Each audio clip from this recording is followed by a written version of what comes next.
What's up, nerds? It's time for DNA POW Block, our all Nintendo show. We're bringing it back. Corey here, along with Edward and Adrian, and we're going to talk a little bit about Legend of Zelda: Breath of the Wild for Wii U and Nintendo NX. I guess we're just going to get right into it. What do you guys think? What do you guys think of that trailer initially?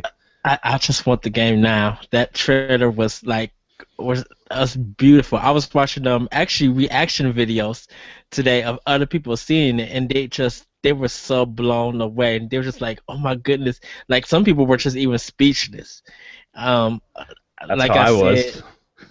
I want the music like right away, like for the Zelda Symphony. But this might be one of my best Zelda games. I just can't wait for it to come out. I know. Adrian, what do you think? It was the same for me, to be honest. I was super excited on Tuesday, right? Like I woke up like super early. Like I probably woke up like 3 hours or something before the stream even started, and like I took a shower. I had like a big breakfast, so I was like ready and pumped. Then of course I put the pre-IGN show where they were talking about what to expect and whatnot. And as soon as the stream started and they showed that beautifully crafted trailer, I was just like, I got goosebumps. I wanted to cry. I was like excited and happy, and it was just perfect. Like that is a very well done trailer that evokes emotion and it shows you like everything you can expect without really revealing anything else. Like from the trailer, hey, no, now I can jump, I can climb trees, I can climb mountains, I can cook, I can I can go swimming, I can do a bunch of other stuff, but I have no idea what's going on. Why is the Master Sword broken at the end? Where is Ganon? Where is everyone? Like, what's happening here, right? So it was just so perfect that it makes me happy that they took the time delaying the game and said like, hey, no, it's not ready yet, but you'll be surprised once we show it. It was totally worth the wait. Right. Yeah, for me it was like I turned on because I always tune in to watch the Treehouse stuff anyways, and like since they weren't doing a direct, they kicked it off with Reggie giving his speech and stuff, and like that always gets me pumped up just hearing Reggie talk, and like Yeah.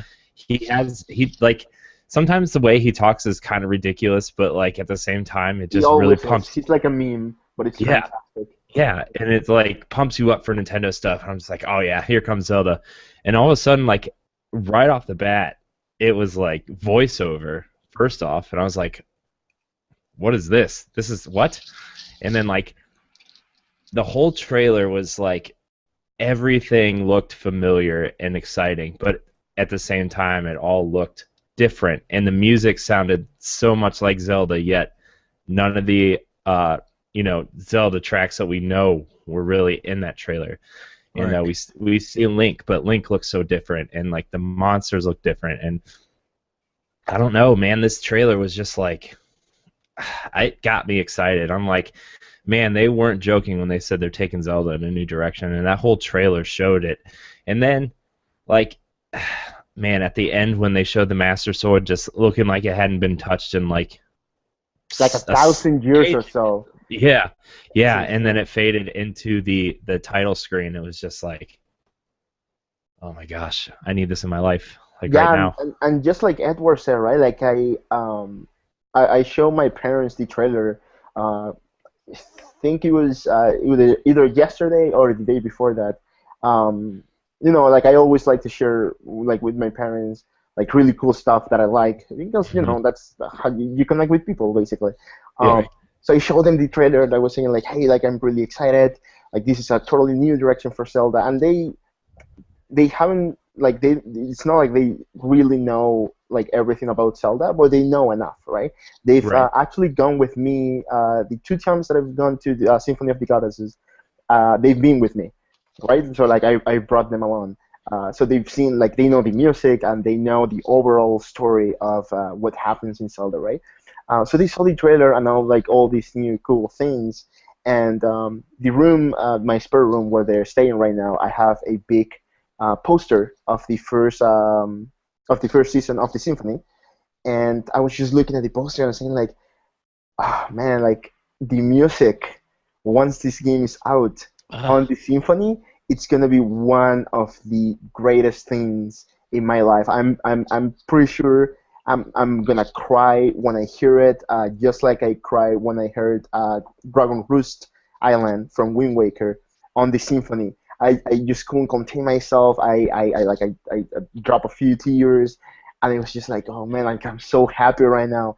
And this trailer makes me feel like I'm gonna be extremely happy again very soon, and that's just fantastic. Yeah. The game has to have an orchestra a soundtrack. It just has to. This game is just too beautiful to have a mid-eye program music in it. I need some like real like violins and drums and maybe not too much of a choir sound, but just like something like really beautiful and very classical that as the music on the score. Now I know Onuma said that it might not be too much music just yet, and there might be parts where you don't hear a lot of music. But I really can't wait for the game to come out to hear what music they do put into this game, because the trailer music alone, they could take that anywhere right now. Yeah, definitely. And then after the trailer, they kind of skipped over. They stopped showing Zelda for some reason, which is the only reason why anybody tuned in. And like they showed off some Pokemon stuff. Yeah, we Okay, know. so before we move on though, I just got to talk about that for a sec. I mean, oh my, like what But were they thinking? we knew this, and No, and I know it was a long shot for us to expect a Nintendo Digital event from them, but it was just like oddly paced, right? Like you show Zelda, you get everyone excited. Yeah, let's talk Pokemon now. Like no. That's not what I want. I just show me more Zelda. I don't want to listen to people talk about Pokemon. I want to see more Zelda. And just like we talked yesterday on our podcast, Edward and I, we mentioned how like the news were all over the place too, right? Like, oh yes, these Pokemon news here and the Amiibo news there, and like all over the place, right? The news. So it was so like sparse, like all over the like I didn't really enjoy it, and that made me really mad. And that's the end of my rant. Sorry. Now we can move on. well, we'll get to Zelda. With the Pokemon thing, I think I was telling you, Corey, that we knew about it. So I Yeah. mean, don't forget, we didn't really see a lot of Pokemon when they were shown in all. So they was just trying to give a good idea of what's coming in Sun and Moon. And don't forget that is more. I think it was more of the Pokemon Company doing that over than what Nintendo, because like Nintendo be like, look, we got 6 to 7 hours to show you guys of Zelda alone. But we know how popular Pokemon is. So let's just give you a heads up of what we've been working on and what we're going to change. Yes, it's not a big thing, but think about it. We went cuckoo crazy when they announced Pokemon Go for smartphones. So why not take advantage of announcing the new Pokemon and show you what they got planned for November? Yes, and I know Zelda teased that trailer teased us to be like, yeah, we don't care about Pokemon now because we want whatever show. And you know what? We don't. They We should know. they should have showed Pokemon first. They shouldn't have shown the trailer and then shown Pokemon, because it would have been. I think I would have been more interested in Pokemon if they showed it first than if they went Zelda trailer, Pokemon, Zelda. Like, Yeah, just like I've told this to everyone I talked about. I know making a digital event it's hard, right? Especially after Iwata-san passed away, who, by the way, we're getting really close to the 1 year anniversary of his passing Hmm. Yeah. So Iwata-san, thank you for Oh, everything. I got so Uh, Gosh, much it was planning so to. crazy. yeah, Like I'm that. I about to cheer up literally. again. So let's. You What I know what's wanted to say. crazy? You know what's What? crazy about that is like me and my fiance were in New York and we were standing outside the Nintendo World Store when Oh I my read the God. IGN article that he passed away. And then like the next day they had this some huge memorial service there and like had all these like dude, there was a line to get in the door to sign the book. Like there's like this Iwata Wow. memory book, like what did he do for you? And every in there were pictures of like people fan art people brought in with flowers and people brought in bushels of bananas like his that of that Oh one yeah. iconic when he holds the bananas like this and whatever. And it was like that was like the weirdest. I don't want to say the cool one of the coolest moments, but like it was kind of like Sentimental in a way. yeah, exactly, and like because we've all grown up on Nintendo, and he had a huge part in it, whether it be Super Nintendo games, Smash Brothers, Right. Pokemon, all these games, like, and that was like I can't believe that's been a year already almost. Every, I every know. everything he did on the digital events, whether it was small, whether people thought it was funny and kooky, I always paid attention and it always made me happy. Like like when I read the announcement that he passed away on Twitter, I screamed just like what?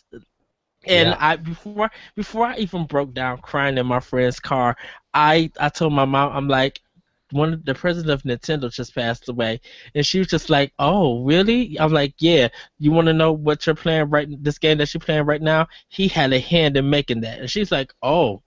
And I literally, I pretty much wanted to get drunk at the bar over that. I did broke down crying when I read the news. It was very early in the morning, and I remember like I didn't go to work that day. I just couldn't. I stayed home and I was like, I'm sorry, I can't make it today. I'm taking a personal day. I just need, like some time to get myself uh, like back into shape. And I went to the store just a few blocks down, grabbed a pint of ice cream, and just came back and started eating it while playing Kirby 64. Uh, and I just like yeah, I needed something to like remember him by, so I just played that for a couple of hours. What we And play, Earthbound? we play Airbound, yeah, but that was like right after that, like a little bit later. Okay. Yeah, but yeah. Uh, Anyway, it's been a year, and I know like making a digital event without Iwata is a big deal. It's very different. It's never gonna be exactly the same. However, I think they should have done at least like a half an hour or like a 45 minute, just a Hmm. very simple presentation. You don't have to have someone talking, right? Yeah. Just Well, show Pokemon gameplay, then show a Pokemon Go gameplay, then show the Mario Party that is coming out for 3DS, then show the new amiibo that are coming up, then show Paper Mario Color Splash, then show Ever Oasis, which is the new IP, then show Monster Hunter Generations. It's the Generations, yeah, it's the Generation. Then Generations. then show Dragon Quest 7, and then like close with the trailer of Zelda, and after that, an easy transition into the Treehouse Live. That's what they should have done, in my opinion, mhm. and it was just kind of disappointing, to be honest. Yeah, and I feel like before we get back to Zelda, because I know that's what we kind of Yeah, said sorry, we I, were going to I, I talk put about, everyone but off. like I feel like Bill Trennan and Reggie Fils-Aime and even some of the Treehouse people that demo the games, I feel like they have enough personality and enough, you know, I feel like they have enough personality to do one of those directs, at least for the Western audience. And if you need uh, the Japanese influence, bring in Onuma to show off the Zelda trailer, or like, bring in Miyamoto to, tease the next Mario game because they did do that. Uh, you know, there is enough people there to pass on Iwata's legacy and make that direct fun still for a Western audience, and I think they all have the personality to do that. And you know Would you what? also Sorry to just to like finish this go quickly. ahead? You know what? They've always done like these very, very unique things, right? Like they did Robot Chicken a couple of years ago, and then they did the what was it, the Muppets, right? They did Right. with Sesame Street, and you know what? Why not get in touch with some of the most famous YouTubers out there, right? That you love, that they love Nintendo and they do great content. Yeah, Have like them the Mario introduce the Maker. games. I Like, know. Have them introduce the games. Why not? Like I would love, like if I was watching a digital event and suddenly I see like Jaywiz or something like that, right? Just showing a bunch of Nintendo stuff. I'll be like, man, that's insane that Nintendo like took the time to contact these people and mhm. like they show this group of And YouTubers. I have an answer to that why that wouldn't work. Go ahead though. Okay, well, it was just like I would like to see, something different. It doesn't have to be Reggie or Bill all the time. Just something different and unique, just like Nintendo does every time. But I'm kind Mhm. of curious, why do you think it won't work?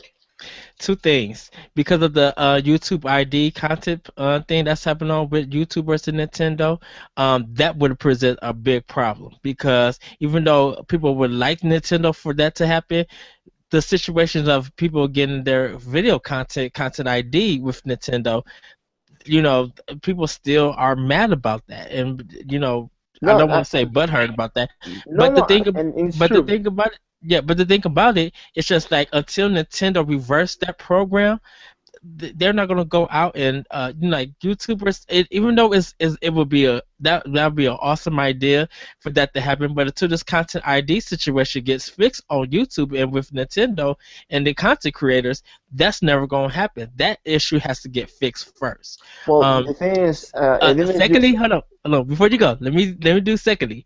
Um, for this conference, I think it was the shareholders. They probably was trying to find something cheaper. Even though the digital presentation would have been good, I think they're still restructuring in Nintendo. So I think that's why they didn't go with this presentation. Now it might come soon. I don't know.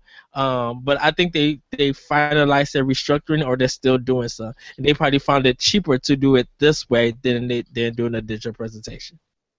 No, that's true. However, I don't know if you saw it, but they were YouTubers during the Treehouse Live, though. For which part? I For missed that one. Pokemon Go, there were a couple. I think one of the many Pokemon demos as well. There were YouTubers, Mhm. known Nintendo YouTubers. They're like, asking and answering questions and stuff like that. So, I mean, they But did see, it already. but see, Pokemon Go, like the stuff like that, that's still with the Pokemon company. You That's That's know, true. true. I That's mean, true. even though it sells well on Nintendo, I don't think Nintendo owns the Pokemon property. The Pokemon company owns it. So if they want to put it on Microsoft's platform or Sony's platform, they can. Right. Well, let's get back to Zelda, Yes. because that's why we're all here. I Yes. mean, I one day soon we'll have that whole Nintendo YouTube discussion on the show, but right now we're gonna gear it back to Zelda, and let's talk about that first Treehouse Live demo, how it opened up, you know, what happened afterwards, and just the extreme change of direction that this franchise is going. The demo opened up there in the room of resurrection, and we see Link wake up, and according to the story, he hasn't been awake for 100 years, and he wakes up in this room, naked, and goes to this podium and takes the Sheikah slate and opens the door in front of him, and there's two chests. He opens it. They show you how to equip clothes and stuff, and then the long hallway leads outside to the Great Plateau, and you see Hyrule for the first time, and then they just kind of let him go. Like, they pan over to this church where that's assuming that's where you are kind of supposed to go at first, but Yeah. then they don't do any of the objectives that the old man by the church told them to do. They like lit all this stuff on fire. They ran around looking for weapons, started hunting and stuff. Like, this was just like this is like a Skyrim Fallout type thing where they just let you, like, this is how I compared it to when I was talking to Brian, my co-host on the DNA podcast. You know, an open world game like The Witcher has a little bit of structure to it where you can go wherever you want, but it kind of, ushers you sort of in an almost linear direction. But then, like, there's all these side quests that you can go do whenever you want. Whereas Skyrim and Fallout, like, they open the door and then instead of like a narrow path that goes out like this, they just open the door and go whoosh. That's how it goes. And that's kind of the feeling that I got from Zelda. What did you guys think? What did you guys think? It was exactly the same for me. When I saw, I think the only part where they're telling you, hey, like, do this and do that, like, grab this or grab that, was literally in the Chamber of Resurrection or whatever the name is. I don't remember the actual name. But it was like, yeah, no, like, open the chest and, like, grab some clothes and blah, blah, blah, and put the Sheikah slate here. And that was about it. After that, it was just like, just go nuts. Just do whatever you want. And they literally did that during the stream, right? They were, just like you said, they were burning stuff. They were looking for like new equipment and like weapons and just exploding things and going swimming. I was like, man, this is fantastic. It's literally, I kind of felt, and I think this Zelda is gonna feel like if you're a kid on a candy store and your parents say like, hey, you can have whatever you want, just we'll Yeah, pay. You will pay. Don't worry. Just go. yeah. It had that feeling of the original. Like when I was growing up, I had Zelda for NES, and like you could just go wherever you wanted, do whatever you wanted, bomb random bushes to see what would appear, and that's kind of how it. Well, almost on the Legend of Zelda.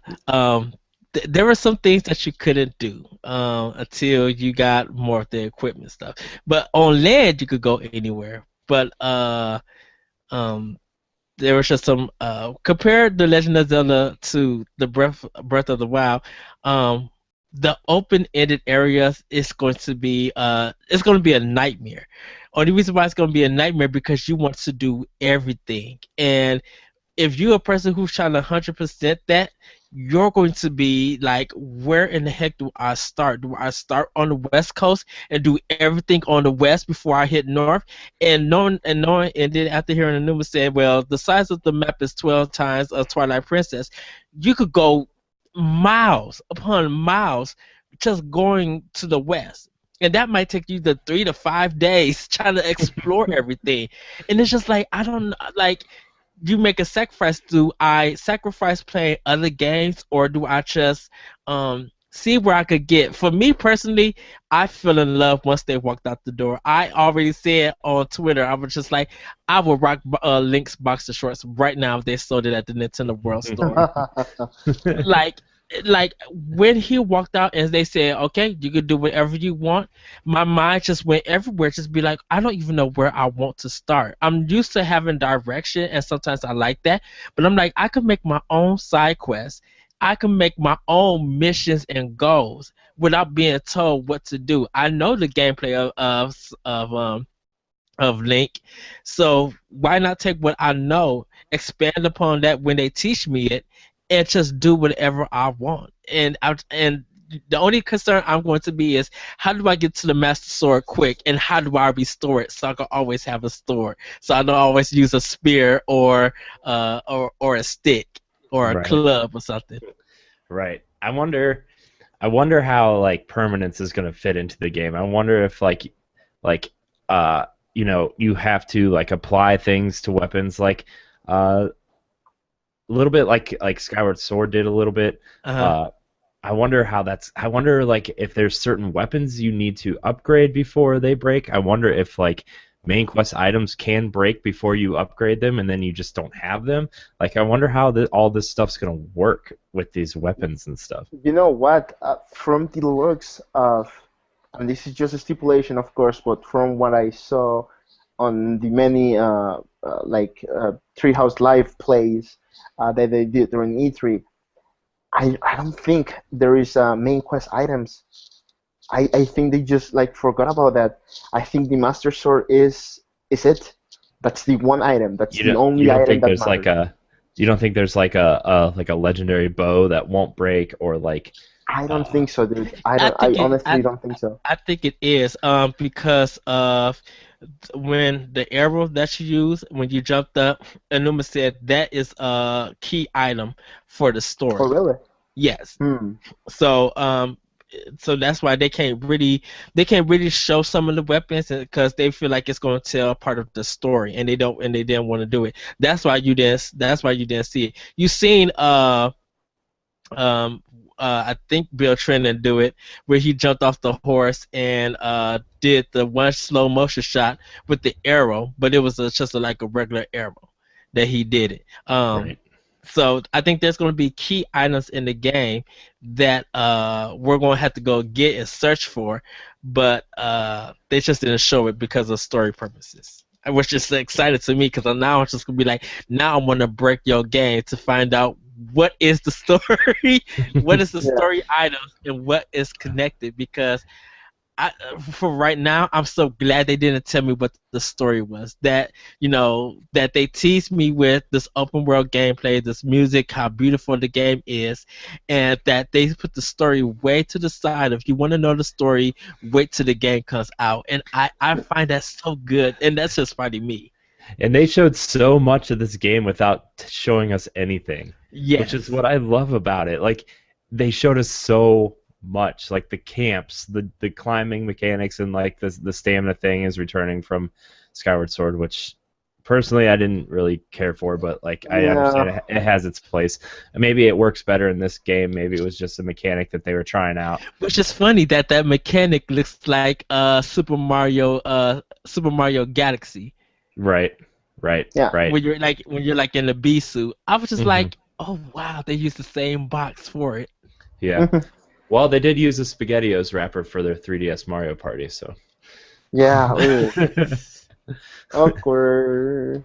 But Oh well. anyways, like, and like the fact that there's like what they say, like over 100 mini dungeons, and then the shrine puzzles and stuff too, like Oh, on top of like oh the main dungeons in this game, like there's so much of this game that can it's I honestly it uh scares me, and I'm like this is the one game that like I will probably take a week vacation to play this game, and and I don't even know how I'm going to play all of it in a week, but like can I please get my Dreidel, my killer Dreidel from Twilight Princess?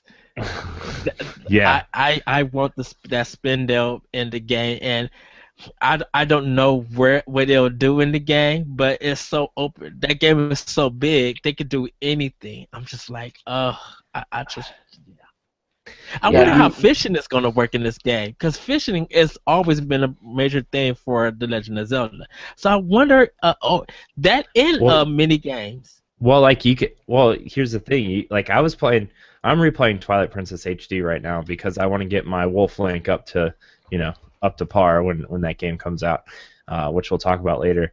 And like I was fishing because I just started it. I was fishing for that stupid cat on the bridge, and you can probably catch different types of fish that'll give you different stat boosts if you cook it or mix it with different like mushrooms or apples or something. Like if you fish and you mix it with stuff, it could give you different stat boosts, give you strength buffs, whatever. So fishing might actually serve a purpose in this game. Oh, please let me make sushi. That's what I want. well, and coming back to the open world nature of the game, right? They said during the stream, hey, this is the demo that we're showing here at the 3 right now. It's 1% of the entire world, and you won't have enough time to see everything in it. I was just like, I lost my mind, my brain broke. I was Yeah. just like, hold on, this huge area that you're showing me right now, because it's huge. It's 1% of the entire map, and I Yeah. won't have time to look at everything in like a day. Are you kidding me? Like that's what? That's fantastic. Yeah. And those Dago Kurokos they added on. Now you just really made me want to search everything in the map. I was watching, I think it was IGN's play. It was climbing that church up, and they got to the very pinpoint. Turned to the left, and Kuroko appeared. I'm just like, oh dang! I'm gonna be climbing everywhere trying to find these things because I love them in Wind Waker. And now they're in Breath of the Wild. I'm gonna be on this game probably for 4.5 months before I actually beat it, because there's just so much in there, and right now that we don't know. But I feel like there's gonna be so much content put into this game alone. Right. I might. Yeah, yeah, it's exactly the same. And just like you, Corey, I also needed to get a Zelda fix. I didn't start a Twilight Princess. I'm gonna wait a little bit more for that. But I did start playing Wind Waker again, and I was like, oh, my mission right now is to beat it, like actually beat it this time. It's So so. yeah, Uh, I just got the Master Sword, so I'm doing things. it's so weird. You doing Wind Waker, Corey's doing Twilight Princess, and I'm doing Skyward Sword. It's Yeah, fantastic. I'm trying to figure out like what games to play in the series to like because when this game comes out, I mean, I'm gonna review it. I don't know how in a decent amount of time, but like I want to know like what games this harkens back to, how it differs from these specific games, and like I was making a list. I was like, well, I should probably play the original since this is like such like a modern callback to that Hmm. original game. I should play A Link to the Past because that's just a no-brainer. But like, I was thinking, do I go back and play the other 2D games? Do I just play Ocarina, Wind Waker, Majora's Mask, in all the 3D games? Do I touch the DS games? Like, how much inspiration is this game drawing from the series alone? Do I need to go back and play, and what's it going to draw from it? I think the three important ones I believe that you need to play. Yes, one is already is good. I think Ocarina of Time is another one that you need to play, and probably Wind Waker. You need to play. You need to play those three because um they have more, I think, connections to to Breath of the Wild. Skyward Sword might have it, but I gotta play that one to finish it because I don't know. I think everything else feels more like a sequel or a side game. Like Majora's Mask wouldn't have nothing to do with it. The Game Boy games and like the season game, like seasonal oracles, and the Legend of Zelda DX, like that one, they wouldn't have no part of this Breath of the Wild because of the ending of the Game Boy Color ones. Um, Twilight Princess, I still need to finish that, uh, but I don't think that one has anything to do with it. I think more Wind Waker would have to do more with it than Twilight Princess. Right. Um, You Like I know, just actually, sorry, just quickly, uh, I think the games that they're taking the most inspiration from are those games on which you can have a sense of liberty in the game to some extent, right? So I will say the original Legend of Zelda for sure, Zelda 2, The Adventure of Link as well, Wind Waker for sure, and you may not agree on this, but I think A Link Between Worlds is another good choice too, because that game was their experiment on, hey, let's try to go back into just go wherever you want, and do the dungeons in any order you want, and go nuts. So I but think that see, may be another choice. between A Link Between Worlds is the somewhat pseudo sequel to a Link to the Past, Yeah, yeah, yeah. But, and the but I'm saying from like an open world, quote unquote, open perspective world. from the old games. Yeah. yeah. Plus, like in terms of like inspiration, like I even thought about going and playing a little bit of Triforce Heroes again because of the way the costumes affect the gameplay, and like because I True. know because like obviously they showed it like gear affects gameplay. They showed the knight's costume in the trailer. They showed a couple different things where uh, certain outfits have they're lined with wool so you can stay warmer when you go to the snowy areas, and it's just You know what? I would actually say play a little bit of Dragon Quest, probably Dragon Quest 8, because Dragon Quest 8 or some of the Dragon Quest games is known for alchemy, and I know it has cooking in this game, but I'm wondering, I'm like, could they also have alchemy in this game? right. Right. And like another game I was thinking of was like Xenoblade Chronicles X, like going back to that game because, they're helping develop this open world because they have such great uh visual like a visual idea of scale for worlds that I was like I need to go back and play that and see like how dense that world is compared to how dense this world looks like it's going to feel. So Right. there's a lot of different areas this game's pulling from. So, man, I don't know. I don't even know Yeah, how you to know what? express all my excitement to you guys. This game is starting to feel like it's gonna be easily 100 plus hours, Oh yeah, and you won't be able to 100% it in that time. Like yeah. no way. I mean, And I think. I Oh, go ahead. 100%ed Twilight Princess, and it took me like 58 hours. I'm like, and it's Shoot, 12 times bigger. getting those heart containers are no joke. And No joke. I wonder now how our heart containers are going to be done in this game.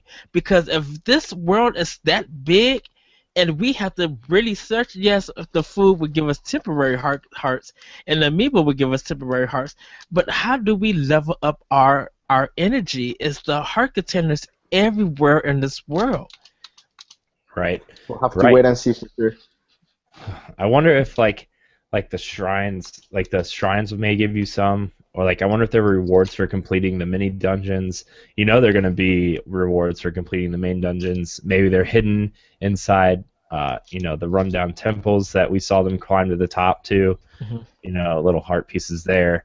Uh, I don't, I don't know. I don't know, man. This, I wonder if Guerrilla Games was playing some of the Zelda games to help create Horizon Zero Dawn. mhm. And I wonder if they even got the chance to play it at the. I don't know if anyone from Guerrilla Games was at E3, but I wonder if they was able to, if they were able to get in and try this game. I would be happy to know that yeah, we was playing a little bit of the Legend of Zelda, and we just got an idea of how the world works and mechanic works. So we wanted to do something like that, but take it in our own way.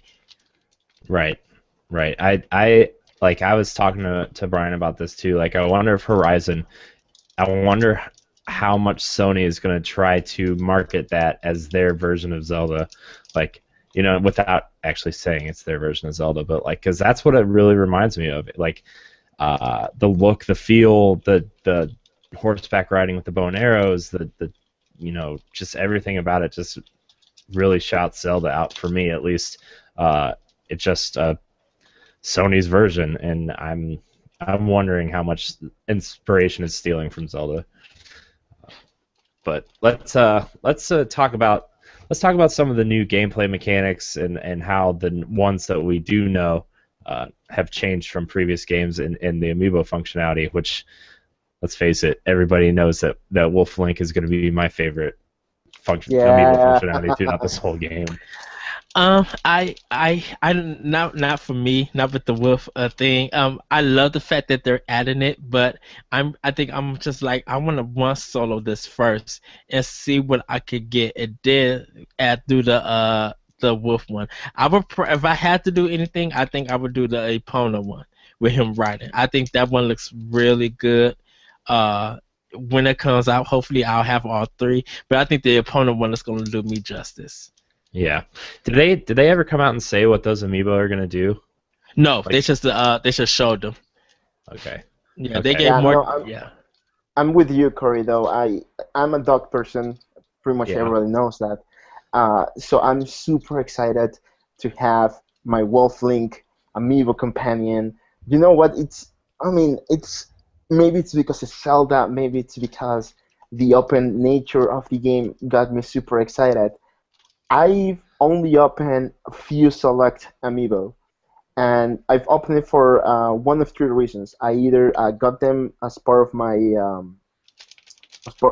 job, and I had to open them for work. Two, I got them as a present, or three, I got two just so I could open one. Right? This is the first time that I feel like, hey, I need to open this amiibo because I need to do everything that it's available to me with this game. And there were little things. I don't know if you guys saw it during the trailer, but there was a moment in which they were playing and they started talking, and because they started talking, they stopped moving Link.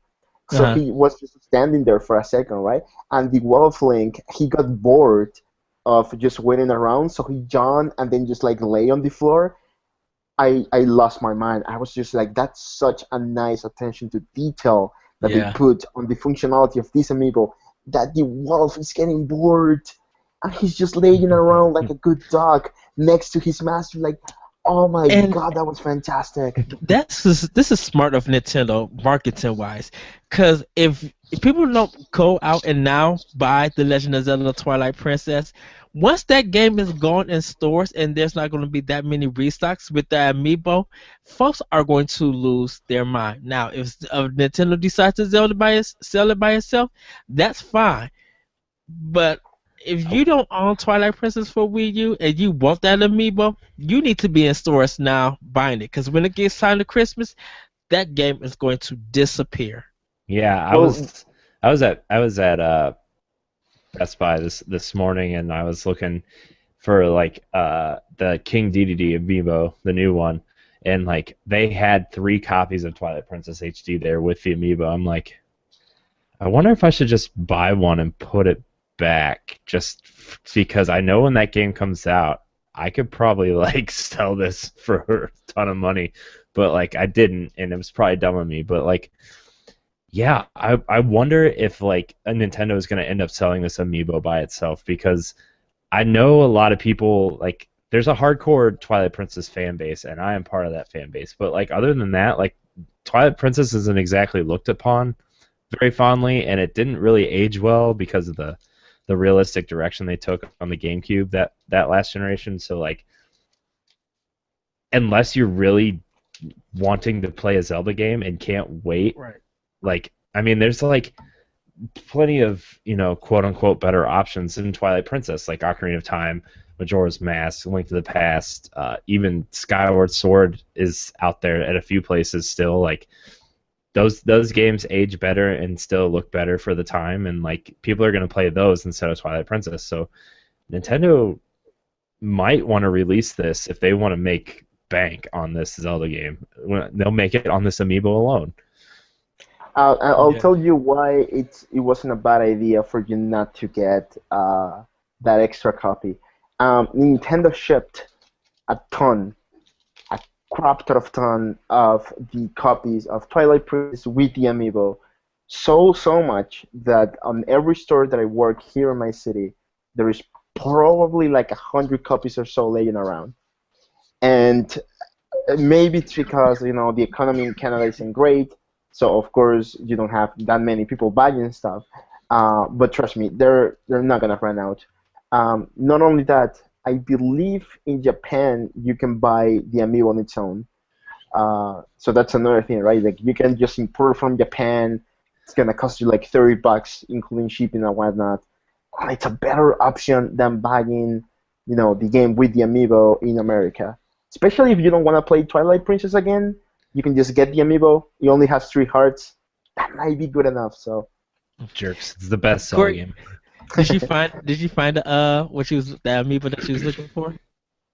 No, they didn't have any of the new Kirby ones at our Best Buy, and You looking for the new Kirby one? I just want the new King Dedede one. But Okay. they didn't have any of the new RoboBot ones, so Okay. I'll get it Hit eventually. hit me up Friday, because I work at where I work at, Right. and I have some. All right. So I will. you can mention to Edward that you're missing something because he's like the best Santa Claus ever. He'll just like ship you one. Just like, yep, this is for you. Just here, have it. yeah.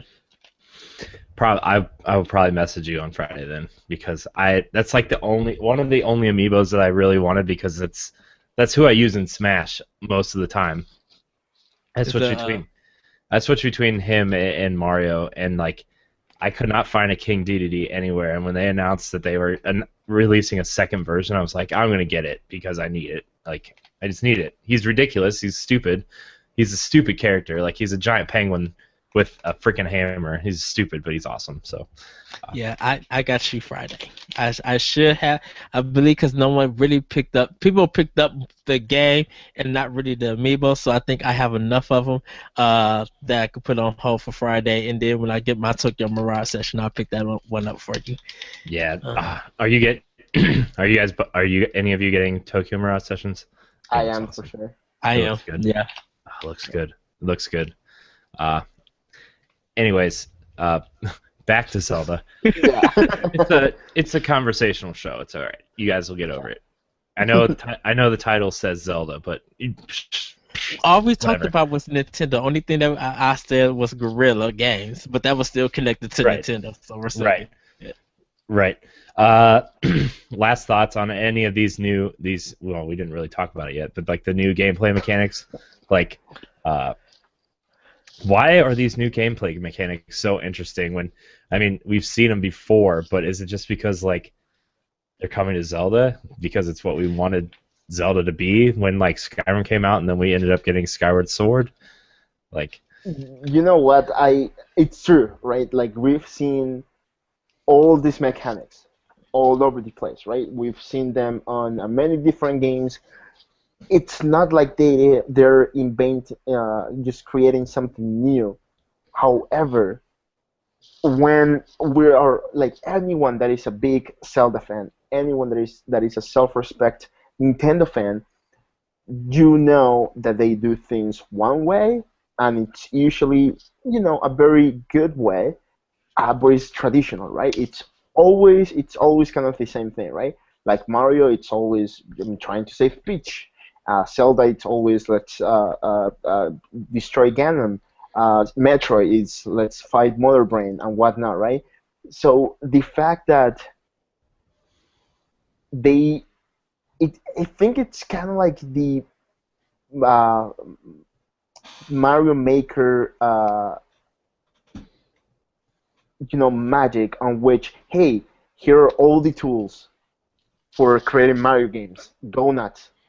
Right? They opened the doors. They didn't open the doors. They opened the gate to the chocolate factory, and they were like, "Hey, just make anything you want." Right? That's kind of like the same thing they did with Zelda right now. It's like, "Hey, now you can climb stuff. Hey, what about? Won't you like ride a shield down a nice like a snow mountain or something? You can do that here too. Wouldn't you just take your gloves off and just jump on the lake?" You can do that here too, right? It's all these little things that together they just become, and this is gonna sound like a pun, but it's not. It's totally legendary. It's just fantastic. Well, you have to think about it of being an adventurer. You need those things to survive. You need to know how to jump, climb, fish, swim, slide, do all that stuff. And if you're going to have a big world that they want to present, Link as a character need to do these things. He needs to climb. He needs to jump. He needs to jump off a cliff and get into the water and swim because he's an adventurer. He's surviving. It's not going to make sense if he keeps auto jumping like the previous games have been. You know, they haven't evolved Link in his gameplay mechanics, and with the Breath of the Wild, they're allowing him to evolve. So yes, we are giving a stamina thing, but if we was climbing in real life or jumping in real life, we would have stamina too. How do we build up that stamina? By keep doing it, repeating it over and over, and getting stronger and stronger. So I think them thinking it that way and adding it to Link to do these things, it's perfect. Of course, a lot of people gonna go crazy because Link could jump and stuff, but I'm just like, yeah, he could jump. He needed to jump so he could jump off Epona and be able to shoot the arrow. That's one of the new gameplay mechanics that you guys introduced. So Link needed to do stuff like that. Yeah, I agree. I can't believe they added a jump button, first of all. But like, you know, when I first saw that mechanic, I was like, maybe it's just a new way of dismounting your horse. Like, if you hold down B instead of just pressing B, you do this sweet jump and slow motion kicks in or whatever. But then when they're like, oh, they're showing off this demo and they're jumping around, I'm like, wow, they really did it. They really added a jump button.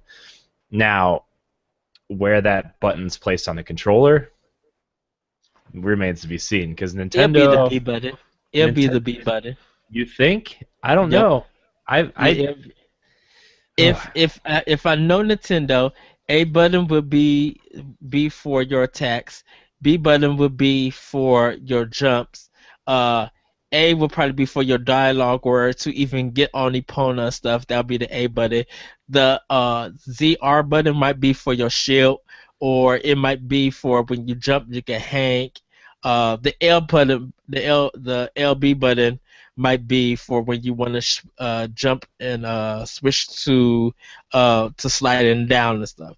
Like I think there's going to be set buttons for it. And we still don't know what the gamepad and stuff is going to do. We know it's a map and stuff, but Right. they could always add more gameplay mechanics and ideas for it. yeah. You I know want. what? Sorry. Oh, Hey. you go ahead. Go ahead. I was gonna say like I don't think I care like what the buttons do. Like I don't really care. I think it's just gonna come natural to me as soon as I have the gamepad on my hands or the NX controller, whichever. As soon as I have it on my hands, I'm just gonna press everything to see what it does and then just go nuts. Like that's all I'm gonna do, right? It's just so fantastic to think of all the possibilities in this game. It's just brilliant. Yeah, and the one thing about this game is they said you can go straight to the final boss without having to do anything. I wonder how many people are going to try to exploit these mechanics to try to do that, like a Dark Souls type thing, where you go in and like just take on the bosses without ever leveling up, without ever finding like the Master Sword. I wonder who's going to go in there and try to fight it with the fire rod or just a bunch of sticks or something. Like it's going to be the YouTube stuff that's going to come out of this is going to be nuts. Like that's like I want to see how people use the mechanics to do those things. Because I know I'm not going to, because I'm not good at games. I suck. All right, I played The Witcher on easy, and I still sucked, And I cannot wait to see what these hardcore people. You do not suck. I love how you play games. Trust me. I look at it. It's just be like I wish I could just be right with them playing these games. I've seen your Let's Plays, and I don't think you're a bad player. I think you're really good at a lot of the games that you play. You know what? Wow. Like everybody plays on their own pace and at their own like mode, right? Like we all play differently, different games for sure, right? Like whenever I do a like a Mario Maker level, right? I try to be really creative. Like I want to make something that really feels like a Mario level. But that's not always the case, right? Like some other people, they just do these crazy, really hard things, right? Or they make puzzles, or they make music stuff, right? So like everybody plays in a different way, and there's no like good or bad or like right or wrong way to playing games, right? It's just however you feel like it, right? One of my closest friends, he plays all the games he plays them on easy. That way he gets the story first, and he gets to experience the entire story without getting annoyed by the gameplay. And then he just like increases the ramp and go on hard or extra hard, wherever the highest difficulty is, and just play that instead, right? So it's totally fine whichever way you play it. That being said, you're totally on point. There's gonna be crazy people doing crazy things here, especially with the physics. I can already see someone like creating like a plank or something and throwing one of the rocks, so it falls and like catapults you to the air. It's gonna be insane, but it's gonna be really exciting too. I wonder what engine they're using.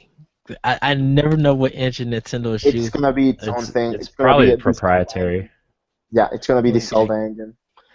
For the speed runners out there playing this game, I think people are going to try to find shortcuts. But I think some of the stuff, trying to get extra strength and get extra, whatever status or anything, that's going to take them a while before they actually go into the last boss and defeat it. Because to me personally, I'm not trying to fight Ganon with a stick. That does that he's going to keep wiping folks out. And if you're a player who gets frustrated easier, you can learn as much combos and key the frames and all of that you want. It's still on a 50-50 chance of luck. And if you get hit and you die and you got to restart all of that over, that is going to frustrate a lot of people. People are going to tune in to see you try to beat it, but people are going to get the enjoyment of you dying. Right. Right. Speaking of using the mechanics for exploits, the new everybody's calling it the Magneto mechanic. That's crazy. How you can just lift up metal things like. Oh, yeah. Yeah. Like they were showing people like putting rocks on these things and throwing them at people. They were showing people throwing these long metal beams and dropping them on people. That's gonna be nuts. Like I wonder how many other new mechanics they or new weapons or whatever they haven't shown us yet. Can I get a seesaw? Because that's what my thing is going to be. Let me put this over here by a rock. Let me see if I could jump off of this or put a rock in here, jump off it, let that rock go up, come down, make me jump up and go to a new place. Yeah. Or is it going to help me solve puzzles? Because I'm going to lose my mind with that. That would be so nice to do. Yeah, well, That's gonna be insane. somebody I was listening to, I forget who it was. I think it might have either been Game Informer or Giant Bomb or something. They were showing. They said they were in this part of the world and there was a chest, and they let them play around with this Magneto mechanic, and they were able to lift the chest down off the ledge because there's no way to get to it and bring it down to them to open it. And I was like, well, that's a cool thing. Like, that's really cool. Like, that's the puzzle. That's the puzzle. Yeah. Like, it doesn't have to be super elaborate for it to be a cool puzzle, and I think that's cool. But not only that, but like you'll be able to like kind of like trap enemies as well, right? Like you're gonna be able, like, if you see a bunch of people that are like, oh man, like this battle ahead, that's gonna be hard. Let me prepare myself first, right? You can lift some of those like explosive barrels and just put them like side by side, and then lure the enemies in, and then just shoot a fire arrow so they will explode and like you know kill that really hard enemy. The possibilities are endless, especially with the stealth mechanics. I mean, we didn't really talk about that, but like how you can just quietly, capture a horse or something to tame it. That's gonna be insane. That's gonna come into play, and it's gonna be fantastic. Yeah, for sure. Okay, we're gonna move into this last little topic before we get out of here. Seeing this demo and seeing what we saw at E3, like, what does this do for the future of Zelda? Like, whether it be a handheld title, an NX title, I doubt they're gonna make another one for Wii U, but they insist that Wii U is gonna stand alongside NX. But we saw how Game Boy Advance lasted against DS. So yeah. but what does this do for the future of Zelda? I mean, it raises a lot of expectations now that they did it. People are going to want this to be now the template for the following Zelda games that come out. For me, I think I want to see how successful this becomes, and if it is a successful, hopefully they can do this for one more game. And make sure that it goes bigger and bolder than this game. Other than that, I think at this point in time they have to change the story. They have to. Even though we know about the Triforce and Ganon, Link, and Zelda, I think now they have to change the story and make new characters for it. And now that might sound weird from what we're experiencing with Breath of the Wild, but I'm just like, it's time for a new bunch of characters to interject into the Zelda time frame. Right. Well, the thing is that these are the people that carry all three Triforce, right? Ganondorf always carries the Triforce of Power.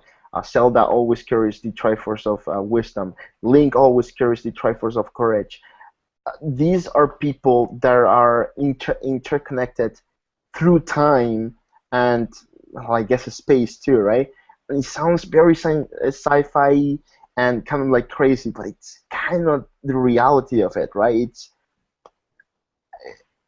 It's like I die today, but in 100 years I'm gonna be reborn again, and I'm gonna be the same guy with the same mission. And you know what? Honestly, I think that's what I like about Zelda.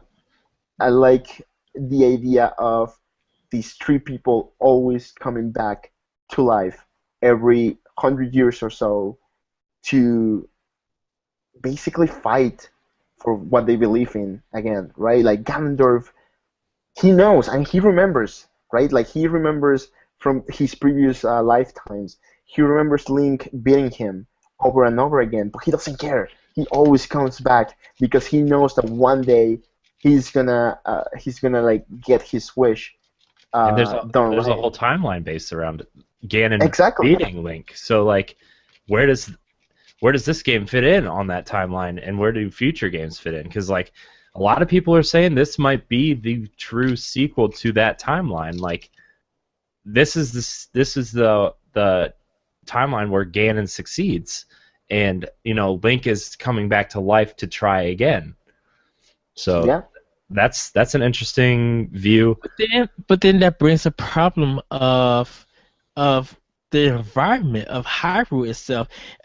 I can understand, after 100 years, um, we really don't know what happened. But I'm just like, for a beautiful landscape to be like this, and for Ganon not to do anything to make this beautiful landscape look terrible, look destructive, like populace or like slaves, or like didn't really make the world look dark and heavy that it needs to look. Why would he win and then let the land stay beautiful? Well, I mean, like the buildings and stuff, they're all like torn down and Yeah, broken, and the everything looks like it's been deserted and whatnot, and like the moblins and stuff are just kind of roaming the land so searching. now the thing is, how did the land get that beautiful, even with all the destructed environments and stuff and shrines? Who interjected to stop Ganon from letting that happen, or letting all the destruction happen, allow the world to come beautiful while Link was in hibernation? Well, the Yeah. thing is that I mean, he destroyed the world, right? That's what we know from the story, is that he won, right? Link was nowhere to be found. He was either dead or sleeping or captured or something. Ganondorf won, and that's the big thing here, right? That he destroyed everything and brought darkness to the world. Right. That So being said, even with that, like Ganondorf may not be like his body, even though he revives every 100 years or so. He's not immortal anyway, right? He can die, so maybe he passed away. And for the world to become beautiful again, it doesn't have to like not that many years have to go by. To be honest, uh, I think there was a study saying like if the human population just like stops for like 10 years, just like forests and everything will just grow in the cities because the nature will just take over. And this is 100 years, so I mean they just had time to become beautiful but again. then, do you think that because Link has the Link of Courage, right, for the Triforce, right? Yeah. Do you think that Triforce could have went to another character and was able to stop Ganondorf? I mean, it could. What if we see a Zelda game in the future where Zelda's the protagonist, and dungeons are puzzle based, and like, I'm not But saying you like need that this or third. this, like, But you need that third Triforce, though. true, but Link could be out there somewhere. Like Link could be, I don't know, I don't know, I don't know. Remember You know that what? What if You what know if what? what if they took what if they Corey, take what run with that. Run what with if that. Zelda's use it, going through these dungeons, And Right. maybe he's What trying if to. Link is what if they use like I don't want to say Hyrule Warriors is really canon or not, but what if like Link is kind of like a knight in Zelda's army and he's leading on the front lines and Zelda is like on a pilgrimage to find some help for the armies of Hyrule fighting Ganon's armies. No, Like see, what if they do that? I would have said I would have run with that, but not do the Hyrule Warriors version. Zelda is trying to restore the Link of the Triforce of Courage to bring Link back so that he could be restored. At the end, Ganondorf catches Zelda, but because Zelda was able to get all the Triforce, the 100-year thing is about to start now. Maybe. I mean, something that you guys have to remember though, it's not the Triforce of Courage that beats Ganondorf. It's always Zelda beating Ganondorf, right? Like either with her light arrows, or just infusing power on the Master Sword, or just stopping Ganon for that, like fraction of a second so Link can perform the last strike. It is really Zelda who is the key element all the time, and that's why Ganondorf always goes after her, because he knows he needs the Triforce of Wisdom. The Triforce of Courage is just a battle away. That's all there is, Yeah, right? but see, Ganondorf never does anything to steal the Courage of Wisdom. Like, What do you mean he doesn't? I He mean, does all the time. no, he doesn't. Even though he'll have Zelda, he doesn't use her power to do anything. He just only has Zelda. Right. Yeah, No, it he prevents he right. tries to It steal prevents everything from her. right. It prevents him from being dead, but he doesn't use the wisdom.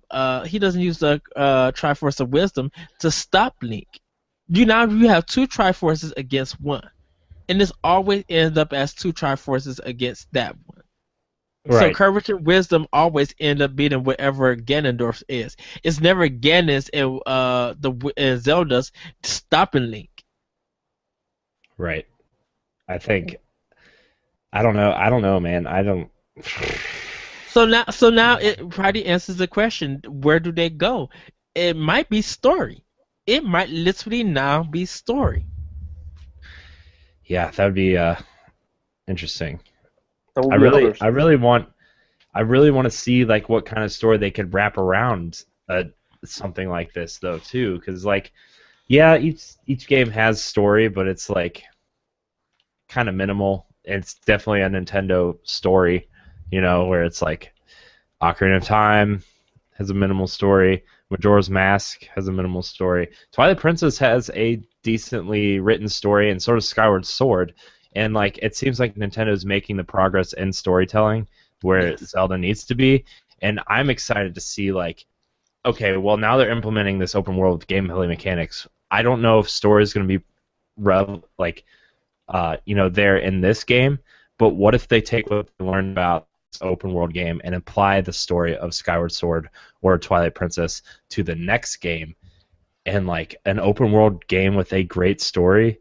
That's something we really, like, in all honesty, don't really have outside of like, maybe The Witcher. The Witcher had a great story. There's very few open world games that have a great story, and I wonder if Nintendo has the courage or the balls to do it. you know? The Triforce of Courage. Right, right, and wisdom and power. They have Yeah, it I all. think you know what. I think it's only time will tell. It's it's it's it's hard to know where we stand right now and where things can go from here. I think the direction they took this game is the right direction. They're going into the right path. What I want from the next game, it remains to be seen. I need to like fully experience Breath of the Wild before saying, "Hey, now I want this," because I didn't know this is what I wanted from Zelda. I didn't. Right. I love Zelda games, right? Like I just love playing them. I, truth be told, I haven't been in many of them because I believe Zelda games are hard and I'm very stupid. but I enjoy them anyway, right? Like Oracle of Seasons is my favorite 2D Zelda. That game is really hard. I haven't beaten it.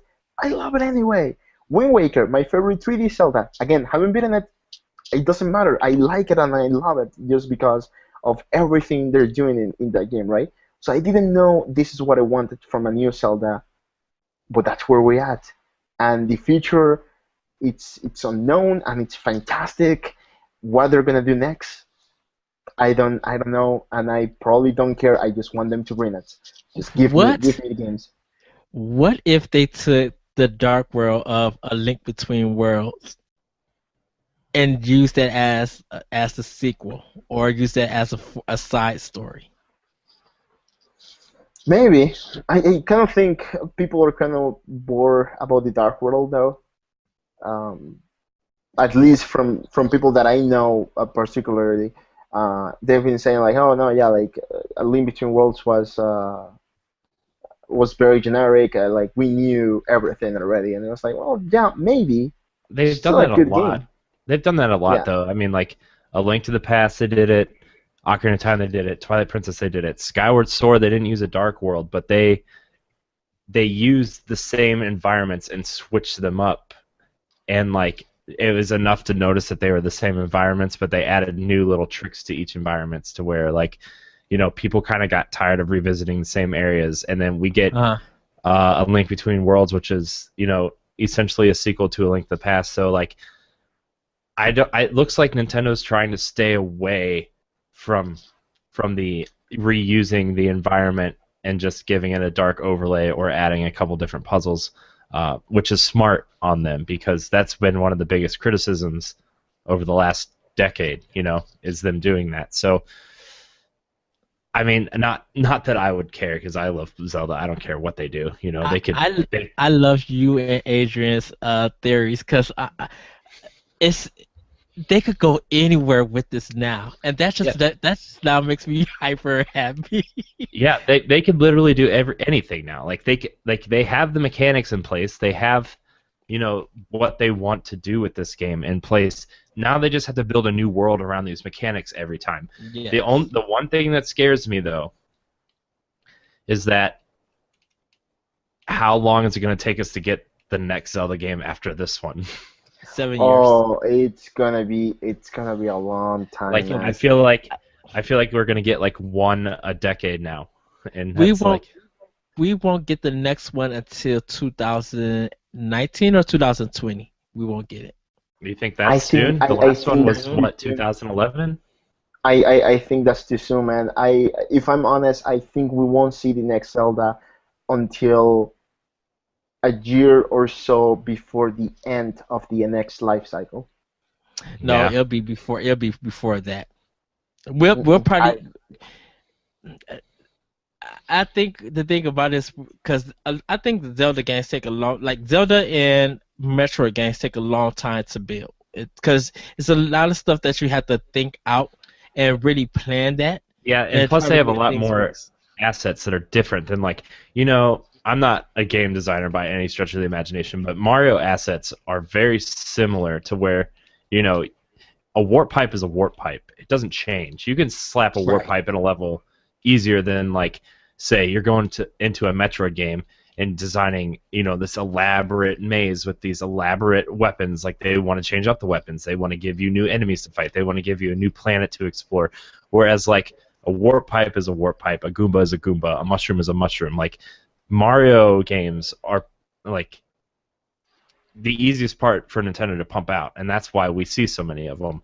And like that's Right. what makes Zelda so hard is the structure and the designs of these dungeons and these worlds. And now that they're going full open world with this, like that's gonna be difficult for Nintendo to pump these out. Yeah, and you know what? Like Mario is their star child, of course. We all know that, and we all love Mario because of that. They like to experiment with Mario a lot. We see so many spin-off games from Mario Kart to tennis to party to soccer and like basketball and like golf. And you're right, like we see so many different things from Mario, and that's fine, right? Mario's so established that you can have all these crazy things. Zelda was really established too, but it was kind of like stuck in this Hmm. world and in this way to do things. And I think they saw all that and they were like, let's just let's just throw this paper to the garbage. Let's just forget what makes a Zelda game Zelda, and let's just have Link Ganondorf as Zelda again in something entirely different. It's the first time they experiment with something so precious like Zelda, and they nailed it right. Well, maybe Triforce Heroes is another experiment, but we're gonna talk about Well, uh, Triforce Heroes was a side game, so I think that. I can see it that way. Yeah. Yeah, yeah, I just I kind of feel like those side games though are ways for them to experiment on what they might be playing around with for the next main game. Like I already said, like Triforce Heroes was a way to experiment with costumes and abilities, and A Link Between Worlds was their way of experimenting with an open world and different ways of approaching a dungeon, which they could have thrown some ideas in there, and that's why those games are so like, even though they don't sell as well as like a Skyward Sword would Yeah. or this new one, like those are important games to play to see, like it's almost like a sneak peek of what we might get into that next game, even though you know it might not play exactly like those games, but the mechanics of those games might be something. So, I know which Hyrule. which which is what I'm saying about, like, this doesn't have anything to do with Zelda, but Metroid Prime Federation Force is like, that could be something they might introduce in the next Metroid game, is like Right. some sort of this. A lot of people are saying this is Nintendo's version of Destiny. Like, what if Metroid, like, they have this main campaign where you play as Samus, but they also give you this cool multiplayer suite that allows you to do a bunch of different things. So I don't know, yeah. like, as much as I want a new Metroid game, like this Federation Force game looks like, I think it looks kind of cool. I mean, I don't I'm know gonna if I'm play gonna it. I'm gonna I'm be getting playing it. it. absolutely, like, we should just all play together. So that's We And totally should. solved. I think that's why I even argue with Metroid Other M. And I know a lot of people have a problem with that game, but I'm just like, you gotta realize Tecmo, they never did a Metroid game, action style game. They always made linear games and been known for the Ninja Gaiden stuff or Dead or Alive. So for them to take something as Metroid, do something different with Metroid and work with Nintendo, it was a new experiment for them. And yeah, it may work, it may had not worked, but I'm just like, I think if you give Tecmo Bandai an outline, not Tecmo Bandai, goodness, Tecmo Kobe, if you give them an outline to really make a better Metroid than Other M and fix the problems that they had, I think the next Metroid game, if it ever comes from them on a console, will probably be good. And I think they could use the template of the Legend of Zelda Breath of the Wild. Just be like, look how Nintendo and Monolith was able to make the game like this. You guys could take the same template and put it into the Metroid world. Right. What if they even, like, Nintendo even gave the game to someone, maybe Retro works with someone like, I don't know, like Like Rocksteady Monolith, right? or Like yeah, Monolith, they did Xenoblade Chronicles, and they're helping on Zelda. Do you Monolith imagine probably. a truly open world Metroid Prime game will be the best thing since Zelda Breath of the Wild? yeah, and I think that game's coming. Honestly, Yeah, I I honestly believe so think too. that game is coming. So, Yeah. um, all right. Any final thoughts on this Zelda game before we get out of here? March 2017 is going to be a very big um, showing of the Legend of Zelda Breath of the Wild. It's gonna promise or it's gonna fail, but it looks like it's on the right track of being one of Nintendo's best game in the Zelda franchise. Yeah, I yeah, agree. for sure. Adrian, what do you think? What do you think? You know what? I like this E3 wasn't everything I wanted from an E3. it wasn't, and I just like I told you guys yesterday, DC3 for me, it's like whenever you go to GameStop and you see the 14.99 and under bean, and you like see a game and you're just like, oh man, like this game, it seems kind of cool, and it's like on sale right now. I'm gonna pick it up, and you just get it. That's how I felt about this 2060 E3. It wasn't great, however, Zelda made it worthwhile, and I'm totally okay with all the delays. I mean, it's been 2 years since they announced and delayed Zelda, and I'm okay. Like, I'm okay. I'm waiting. I can just wait as long as they want for this new Zelda. Yeah. Okay, let me ask y'all one question and then we'll go. If they delay Persona 5, Horizon Zero Dawn, and put it on and both sold those games on a Friday with the Legend of Zelda release, because Nintendo games come out on a Friday, I they have those 3 games out on that one day in March. Who do you think would sell the most? Oh no, Persona and Horizon are gonna sell the most because, of course, Well, the what if PS4 is the biggest install base though. NX comes out too? Like, what if people are in line buying that NX and they want that new Zelda title to go with it too? Like, You Zelda's know what? also got 2 platforms. Like, Persona's got technically it's got 2 across PS4 and PS3. Horizon's only got 1. Zelda's got 2. Yeah, I know Wii U's only sold 13 million units, but they got a new console coming out that day too. No, and you know what? It's very true. Like new consoles are very like people like getting new consoles for sure. The thing is, unless I see people as excited about the NX as they were for the PS4, like I was working at EB Games when the PS4 and Xbox One thing started, right? So I saw how it built from, hey, we know nothing to pre-orders are up, right? I saw people coming in like crazy. Like, hey, I just want to buy a PS4. Put the entire money value down. I want to pre-order one. I want one day one, and I want to pre-order these like a bunch of different games, right? Unless I see that again for the NX, I don't think it's gonna sell as well as Persona 5 or Horizon Zero Dawn. However, me personally, if you put all these 3 games at the same time there, of course I'm gonna pick up Zelda. Yeah. Now, but that's me because I don't really like how Persona 5 looks, even though I'm a big Persona fan. I don't care about Horizon. Sorry, I really don't care. But if you put like Zelda and Sea of Thieves at the same time, which is a game that I'm really excited about, I'm still gonna pick up Oh, Zelda. Sea of Thieves, we'll have that discussion another day. We had it yesterday, and it's fine. I like it. I love that game. I think it's gonna be fantastic. I'm super excited about it. Was my game of the show besides Zelda, of course. However, if those 2 games come out at the same time, I'm gonna pick up Zelda, and I'm gonna come home and I'm gonna order a pizza, and I'm gonna close all my blinds, and I'm gonna turn off my phone, and I'm just gonna play Zelda all night. That's how it's gonna be. Yeah, yeah, for me too. I think anytime a Zelda comes out is an event for me. Like, I just have to go. I have to get it. I have to come home. I have to just seclude myself from the outside world.